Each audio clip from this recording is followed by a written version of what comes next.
Welcome back. If you're new here, my name is Luke, and this is the first of my weekly briefings where we'll be discussing some of the most important news impacting the markets and my portfolio.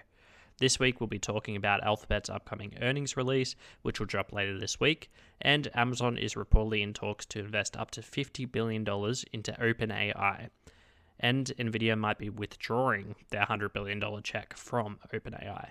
And finally, we'll discuss President Trump's nominee for Fed chair. There's a lot going on, so let's dive right in. First up, Alphabet is reporting Q4 earnings this Wednesday after the market closes, and a lot of investors will be watching this one closely given the market's reaction to Microsoft's earnings last week, which saw the stock drop on increased capex and reports of their dependence on OpenAI. But a brief look back to last quarter. Put simply, Google has been performing really well. In the last quarter, revenue reached over $100 billion for the first time ever and was up 16% year over year. They also beat analyst expectations, with earnings per share coming in at $2.87, which was 26% above estimates. Google's cloud business is also growing really nicely, pulling in $15.2 billion last quarter and up 34% year over year.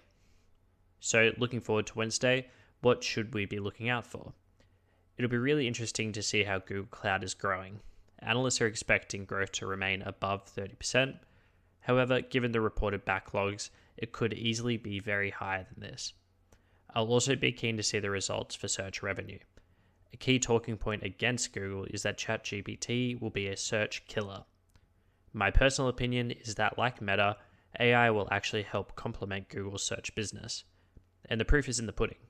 Google now has over 650 million monthly active users, which is keeping them in the Google ecosystem. However, I think the biggest talking point is likely to be Alphabet's capital expenditure, which has been surging as it builds out more data centers. Analysts expect that 2026 capex could increase to above $120 billion. The risk here is that if AI spending increases more significantly without a jump in free cash flow, the stock may have a similar reaction to Microsoft's last week, given investors are increasingly wary of unproductive AI spending. Expectations are really high, so it should be really interesting to see how this one turns out. Tune in on Wednesday evening as we go over the results. Now moving on to Amazon. According to reports in the CNBC and the Wall Street Journal, Amazon is in talks to invest up to $50 billion into OpenAI. Yes, that's right, $50 billion. So essentially, this would be part of the larger $100 billion fundraising round that OpenAI is working on at the moment, which, if successful, could value OpenAI at around $830 billion, which in and of itself is a little mind-boggling given that they're reportedly quite unprofitable. But to the nuts and bolts of the deal, which I should emphasize is still in the preliminary stages, Amazon CEO Andy Jassy is reportedly leading negotiations directly with Sam Altman. And somewhat concerningly, this appears to be similar to the circular financing that we've been seeing in the industry as of late, as it's likely to be a chips for equity arrangement. But what does that mean? Essentially, Amazon would provide OpenAI access to its Trainium and Inferentia chips, plus dedicated server capacity on AWS. Essentially, Amazon is offering infrastructure in exchange for equity and locking OpenAI into cloud ecosystems. Funnily enough, Amazon already has an $8 billion investment in Anthropic, who run Claude, and is one of OpenAI's biggest customers. So they're basically hedging their bets on this one. But the implications are huge, especially for Microsoft as they're OpenAI's primary cloud partner. As you would likely remember, last week Microsoft reported that 45% of its $625 billion cloud backlog was tied to OpenAI. So this Amazon deal could really disrupt that relationship. Similarly for Nvidia, if OpenAI migrates to Amazon's custom chips, this could harm its market for the H series and Blackwell GPUs. Funnily enough, though, that's not where the drama ended. On Friday, the Wall Street Journal reported that Nvidia's $100 billion infrastructure deal with OpenAI had stalled due to concerns within Nvidia about the transaction. And just for context, the original announcement in September outlined plans for at least 10 gigawatts of computing power, which analysts estimated could generate up to $500 billion in revenue for Nvidia. Unfortunately, there aren't a ton of details on this just yet, but it looks like Nvidia still hasn't completed a definitive agreement with OpenAI, and the deal is at the letter of intent stage at the moment.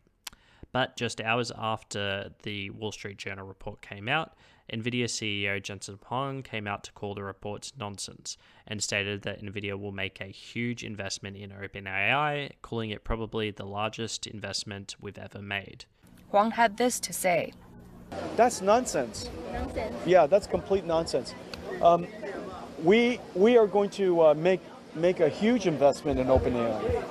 Yeah, I believe in OpenAI. The work that they do is incredible. They're one of the most consequential companies of our time. We haven't made the investment in them because they're closing their round, but we will definitely be involved in their their round.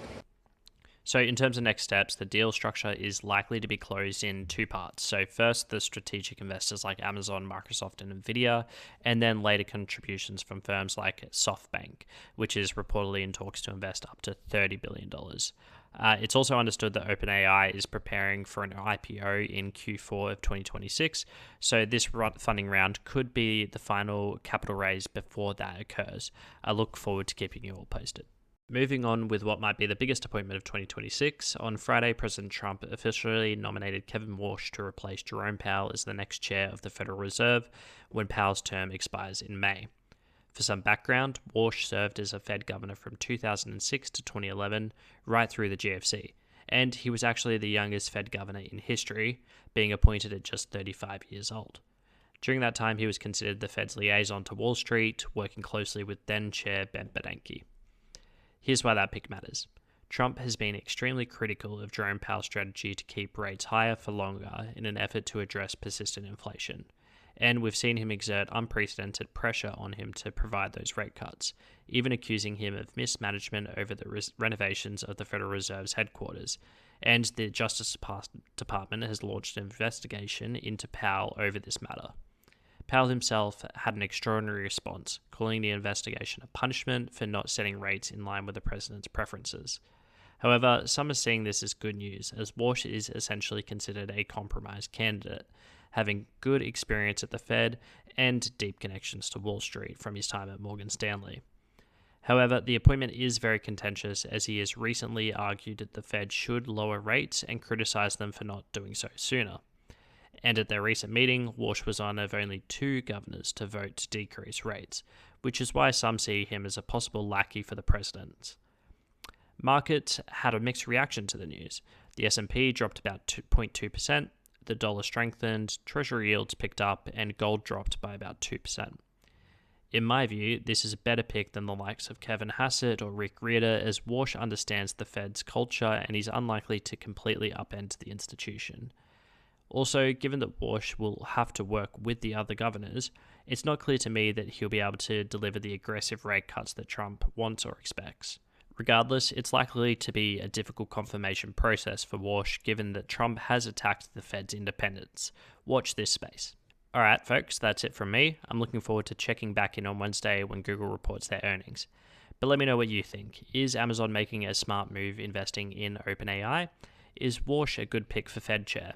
Drop your thoughts in the comments below and feel free to leave a like. Until then, see you in the next one. Thanks.